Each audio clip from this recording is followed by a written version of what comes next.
Hello student, this is a new class of 10 series in which we are going to learn today future continuous tense. So आज की class में मैं आपको future continuous tense सिखाऊंगा, इसके sentence कैसे बनते हैं, negative, interrogative and double interrogative sentence कैसे बनते हैं, सो वो हम सब सीखेंगे. So without wasting time let's get started.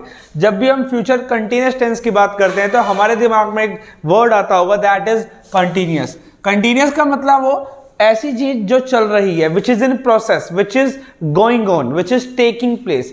So future में ऐसे काम हो रहे होंगे, उसको इस कैटेगरी में डाल देते हैं.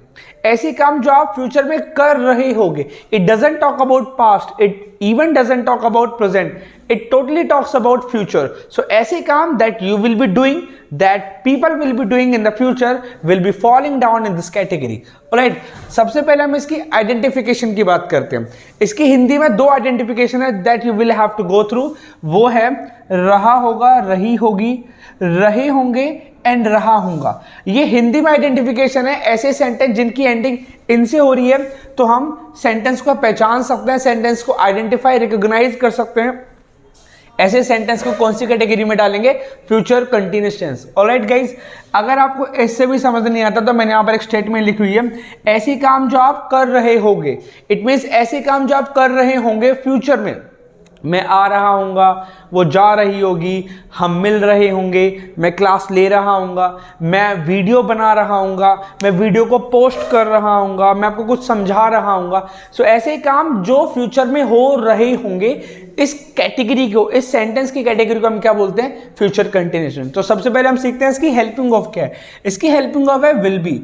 और विल बी क्या बताता है? Will be basically future simple, future continuous tense की हेल्पिंग ऑफ है. और विल बी हम सारे सब्जेक्ट के साथ यूज कर सकते हैं. Means we can use every subject before will be. I can say I will be, she will be, he will be, they will be, Pawan will be, Sujit will be. You know, we can use any. और main verb के तौर पर हमें use करना है fourth form. Fourth form can be going, right? It can be going, it can be taking, it can be thinking and there are many more. So जो भी ing वाली फॉर्म है हम इस वाले टेंस मतलब आज की क्लास में यूज करने वाले हैं. ऑलराइट, सिंपल सेंटेंस बनाने के लिए हमें क्या करना पड़ेगा? So I'm gonna teach you this. Simple sentence बनाने के लिए what we all need to do is हमें सब्जेक्ट के साथ will be लगाना पड़ेगा और इसके बाद V4 के साथ हमें ऑब्जेक्ट लगा देना है. ऑलराइट, सो हम सब्जेक्ट कोई सा भी लगा सकते हैं, उसके बाद हमें विल भी लगाना पड़ेगा और विल बी के बाद हमें फोर्थ फॉर्म का यूज करना पड़ेगा. फॉर एग्जाम्पल, अगर मैं बोलना चाहूं कि मैं आ रहा हूंगा, so my sentence will be I will be coming. ठीक है, वो जा रही होगी, शी विल बी, जाने को बोलते हैं go, fourth form would be going, she will be going. एक एग्जाम्पल और है, पवन क्लास ले रहा होगा, Pavan will be taking class, Pavan will be taking class. Right, so इस तरीके से हम सिंपल सेंटेंस को बना सकते हैं. हमें क्या करना है? सब्जेक्ट के साथ विल भी लगाना है और फोर्थ फॉर्म के साथ हमें ऑब्जेक्ट लगा देना है. So this is how we learned and I have taught you making simple sentences. अगर हम नेगेटिव सेंटेंस की बात करते हैं तो ऑब्वियस बात है, नेगेटिव सेंटेंस में हम एक वर्ड होता है नॉट, उसको लगाना हमें आना चाहिए. राइट, तो आप क्या करते हो? What you all do guys, negative sentence बनाने के लिए विल बी नॉट लगा देते हो आप, जो टोटली इनकरेक्ट है. हमें करना क्या है? विल और बी के बीच में नॉट लगाना है, जो क्या बन जाता है? Will not be. क्या बन जाएगा? Will not be. We don't have to say that will be not. I couldn't say I will be not, बल्कि हमें बोलना पड़ेगा I will not be. Right, so ये जो फॉर्मेट है ये पूरा ही गलत है, बल्कि ये फॉर्मेट बहुत ही ठीक है. Alright, so will not B हमें लगाना पड़ेगा. इट मीन्स विल और बी के बीच में क्या लगाना पड़ेगा? नॉट लगाना पड़ेगा. सो यही एक यू नो फॉर्मूला होता है और इस तरीके से हम सेंटेंस को फ्रेम कर सकते हैं. फॉर एग्जाम्पल, यहां पर मैं नॉट लगा के विल नॉट बी, उसके बाद प्लस, इस तरीके से हम सेंटेंस को फ्रेम कर सकते हैं. फॉर एग्जाम्पल, मैं नहीं जा रहा हूंगा, I will not be going, I will not be going. तो यहां पर ये स्ट्रक्चर देख लेना गाइज, वो नहीं आ रहे होंगे, शी वो नहीं आ रहे होंगे, दे will not B, they will not be coming. right,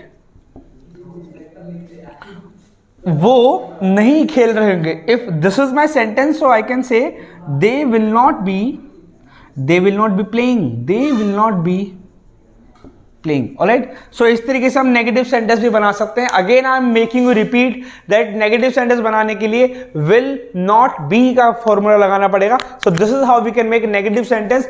interrogative sentence बनाने के लिए हमें क्या करना पड़ेगा, we usually say and I have always taught you in the classes, हमें हेल्पिंग वर्ब को आगे लाना होता है। It means in the beginning of the sentence हमें क्या करना पड़ेगा, हेल्पिंग वर्ब जो हमारी विल बी है हमें आगे लाना पड़ेगा।